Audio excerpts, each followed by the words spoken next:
Hey you guys, I'm doing this one day early because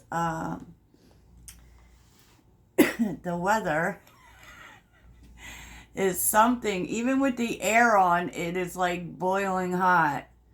I guess I just don't have the best air, but so I'm doing a lot now at night, and so I thought I would get a jump start on the energy for the week. And I just kept hearing this something I feel like might help some people in terms of like working your own energy. Some things that might be really important, and I do really feel led to create like even a workbook for it. But and I am going to be doing that in the future, and that is, I'm going to be creating digital downloads to do ritual work and to do journal work. And but in terms of your own energy, it's like we all think we know who we are, and this is like bigger than who you are. um it's like you have to know how your energy works. And even like even when it comes to like intuitive things, because everybody's intuition works differently. And so it's just essential. I can't even stress it enough. So first off, I really think, now I know that some people may see the Briggs test as outdated. It's super important. It really is super important because to know your personality type can show you how you react to things, the kinds of things that make you feel comfortable, how you move through life. I can tell you that it really like cleared things up for me personally. And this is going to be shocking to maybe a lot of people. I don't know. But I am a person who moves via feeling. Like everything for me is feeling. Like and that's what I say when I say that I live an intuitive life. Um I live based on instinct. It's not that facts aren't important. They always are, but they're not the most important thing to me. And so, I go according to feeling like, and I can describe a situation in which this might apply. So, this spiritual work, I knew I was supposed to do it. Okay, there just came a point. I knew I was supposed to do it. It called to me, and it isn't based on the reaction, the popularity, nothing. Literally, I knew the cards were my vehicle, and it isn't the only way I get messages, but it is my tool of choice. So that being said, they actually talk to me in a way. So when I moved to Atlanta, my original plan was to get a regular job. I was going to get a regular job so that I could get on my feet, go out on my own, and not have to like live with roommates, because I moved in with a friend when I got here. And I got a couple offers, and on paper, they looked good. They looked good. I remember one specifically where it was kind of a marketing job, right? And the thing for me is that it wasn't that I didn't think I couldn't do the job or that the pay was good. The thing that really got me was that there was going to be hours worth of travel involved, right? And it isn't even that. And then I started to look at things, right? And saw that I would actually be working almost 12 hours a day if you included the travel, right? And I said, wait a minute. This is what I've been trying to get away from. And, I would be working with a big group of people. Matter of fact, even the interview process involved like a whole room full of people. And I looked at me and I looked at how I work, and I don't work I'm very good with people. I am very good with people, but when it comes to work, it's not that I can't work as a team. I work better independently. Um, and that's why I have worked like online jobs for years in some form or another. I used to do freelance writing before this. And so I didn't take the job.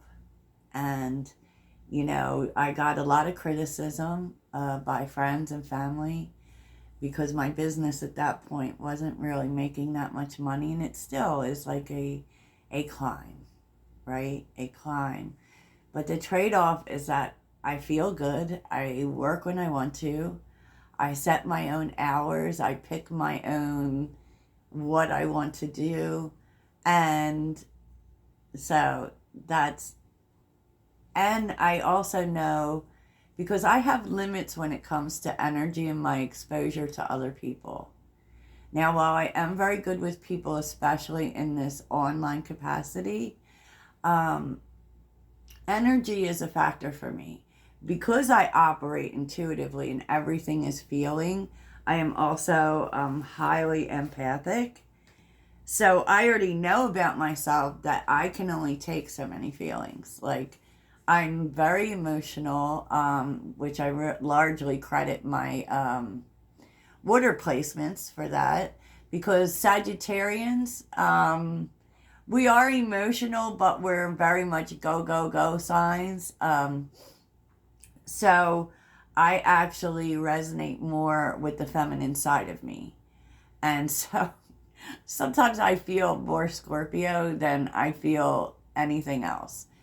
So, but I've come to this point where I know my limits, and that's also connected to the body because I listen to my body. And so I have certain limits that are very important when it comes to interacting with people. I don't think that I can spend 8 hours surrounded by people. I just don't see it happening. I've done it, and it's been very taxing for me, exhausting even.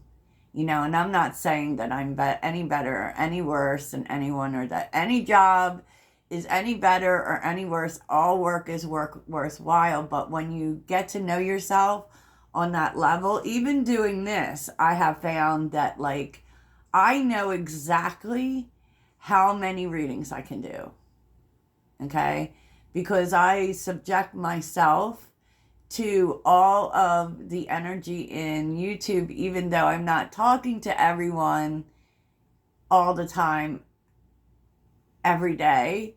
I'm calling the energy to me. And so I'm an energy, I absorb energy and emotions. And so I have to be very mindful of that. So like around, let's say, I can really only do 4 readings a day. And even then I get tired, like I have to actually take a nap because my energy tanks. And that's the other thing. You have to start to pay attention to what puts you there. I believe there's only vibration. I'm not so sure I totally believe in high vibration and low vibration. But you have to know what tanks you. What is it that takes you down? Right? And you'll be able to see that through your experiences. If you look at your experiences and how you're feeling during them. Like it also plays out when I'm talking to people. So when I'm talking to people, I call them by name all the time. It's a little process that I learned through coursework, that to remind me that this is about you, not about me. Because I absorb energy, I used to be the kind of person who, if you were talking to me about something that you were mad about, I would be just as mad, if not madder. I would take that on and then I would project it back to you. So I wouldn't be mad at you, but I would stir the pot until we were both so mad that something was going to explode. So you have to know what takes you down. So for instance, when a lot of people come to me with their problems, even in my personal life, and I've had to be very mindful of the people that I help in my personal life, meaning I had to set limits for myself. And this is something you do for yourself that you don't necessarily have to tell people about. I remember it happened to me one day, which was really an eye-opener, and that is I had talked to 3 different people about personal friends who were having problems or relationship problems or whatever it was, and I felt sick. And I talked to a friend of mine who also happened to be a Sagittarius, and she said to me, you have to stop trying to save the world. You can't save everybody. And so that's when I knew, even when it comes to things like that, I have to have a point of cutting things off. So, in other words, I limit the time I talk to people on the phone. I limit my conversations in general. Say a friend is talking to me, or I actually will have to limit that energy. So I can't talk to 3 people with heavy problems a day because it just kind of drains me, and so you have to pay a lot of attention to what drains you. And you'll know, because you'll start to feel sick, or you'll feel tired, or I don't think irritable exactly. And it's really okay for you to say, no, no, I can't, no, I can't. It was something I had to learn. And that's not to say here that I'm saying I can't talk to everybody. But if you notice, even when I do live, I set a time limit on it. I only do it for an hour, and I only do it once a week because I know it's going to happen. And I also am very, very keen to releasing energy, and I know I talked about it last week, but it's super important. You can meditate. That's very good. But also keep in mind anything that relaxes you. You could do that right when you're feeling the need to dump. And also one rule of thumb that I try very hard to stick to is I vent about something one time.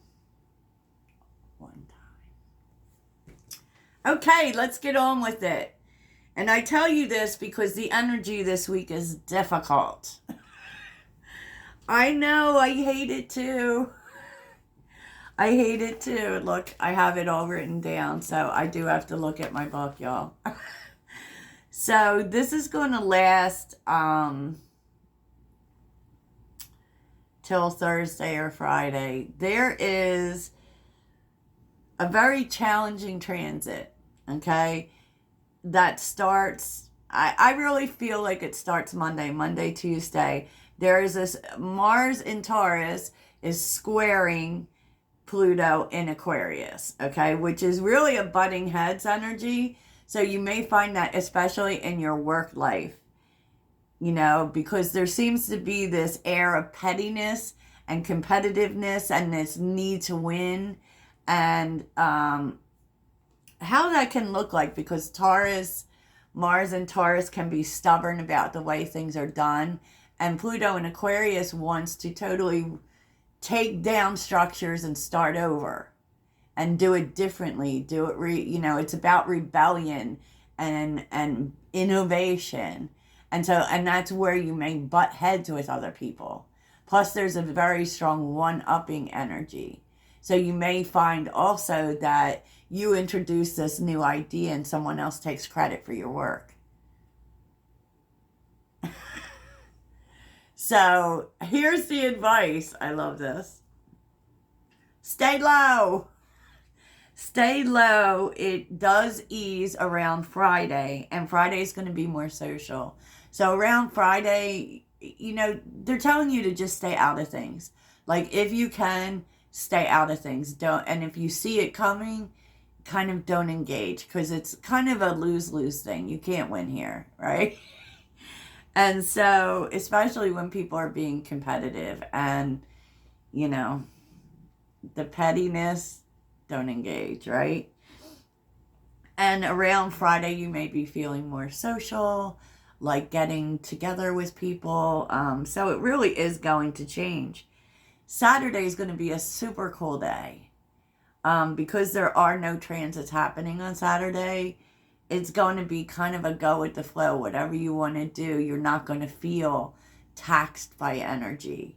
So, yeah. It does say on Sunday that you should beware of indulging. Like, too much food, too much liquor, that kind of thing. But otherwise, Father's Day is looking good. Yeah. I mean, you may really be dealing with stubborn people who aren't very open-minded, and that can be difficult. And they may actually show up in, like, being controlling, like saying, no, you have to do it this way. And it may even show up with, like, people not letting you do things your own way, trying to control how you do things. I've already had it shown up in my life today. Just saying. Just saying. Oy. So, the journaling this week, I am so in love with this journal. I can't even tell you. Inner freaking peace, right? And so we are doing some fun work out of this, which is kind of in tune with this week's energy, which will allow you to, let off steam. It isn't, super like woo-woo positive or anything. It's actually fun. So,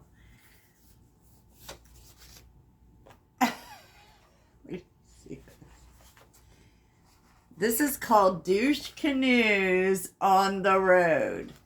Now, this is really talking about road rage and how to kind of deal with road rage, but actually, you can use this for any rage.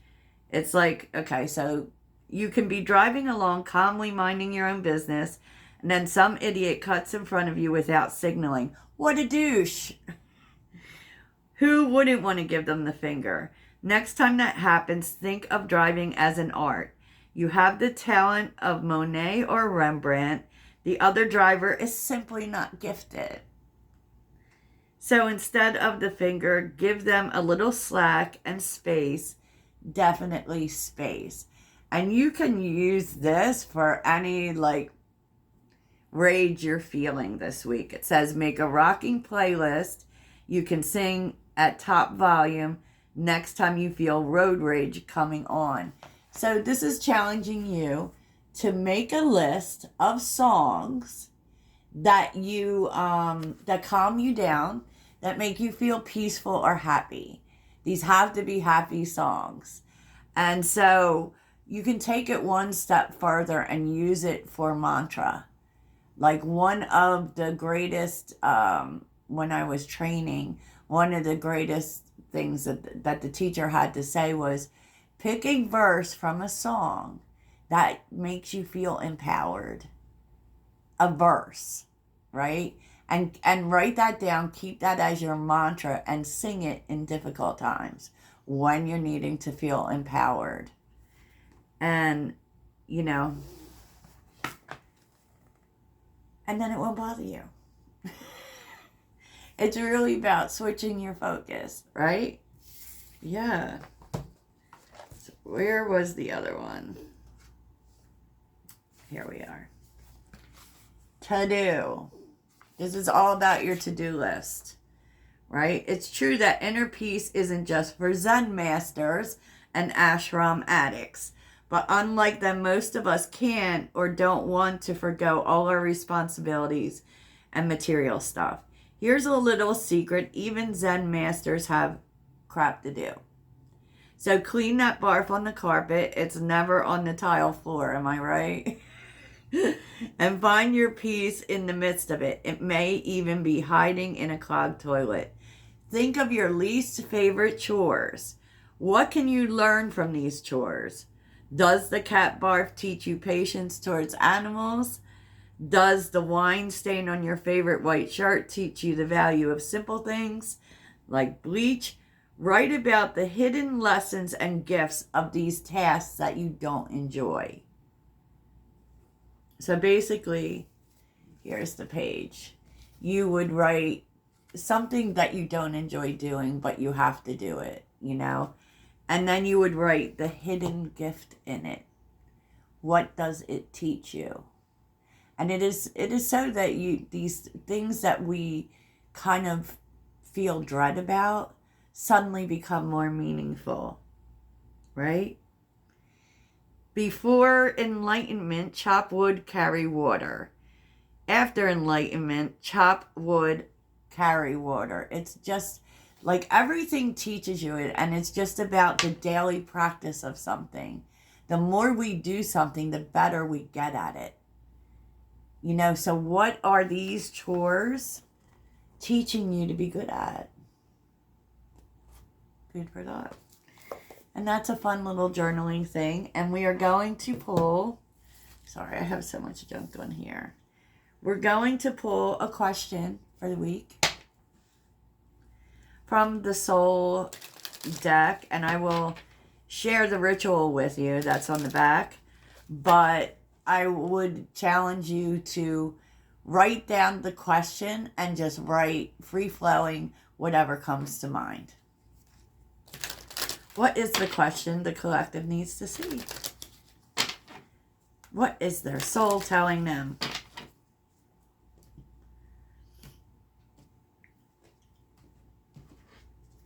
Okay, the question for the collective. This week's question. And then at the end, I'm going to do something really fun. And I'm going to consult the Book of Answers. And I'm going to give you an answer.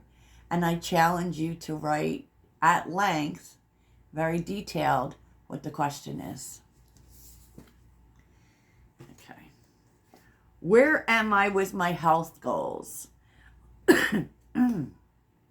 Where do I want to be? Why am I not there? What will it take for me to feel well? If my body could talk, it would say what? Feed your body what it needs to feel nourished and appreciated and loved. Make some new and exciting goals to take your health to the next level. That was interesting. Your soul's telling you to pay more attention to your health, especially in your daily routines. How could you improve your daily routines to put more focus on your health? And what is your body telling you? Okay. So let's get an abundance message, which is another thing that you can write about. You know, how can the collective embrace more abundance? Yes. How?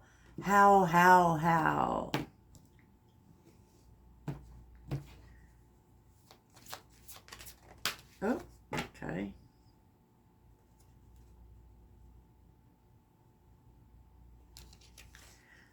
Obstacles and blocks are lifted. All your good personal work and your positive energy shift have overcome previous obstacles, and blocks are lifted away. You will now experience progress and forward movement with your projects. Stay centered in gratitude to ensure that your flow of abundance continues.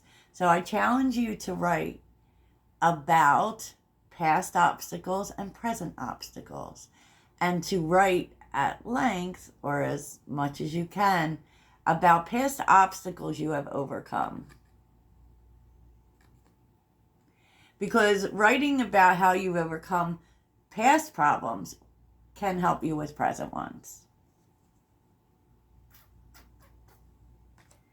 Yes, because it's pretty much telling you you're doing that. And what would it look like if there was nothing standing in your way? If the answer was yes, what would you do? All right. Let's get the book of answers. Okay. Book of answers. So, I'm going to intuitively pick an answer, and your lesson in this is writing the answer down and formulating the question. Do this intuitively. Let it flow naturally. Okay.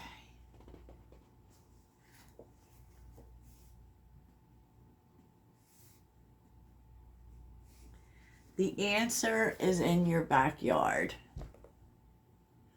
Or that could be referring to the past. We'll use it as the past. The answer lays in your past. What is the question?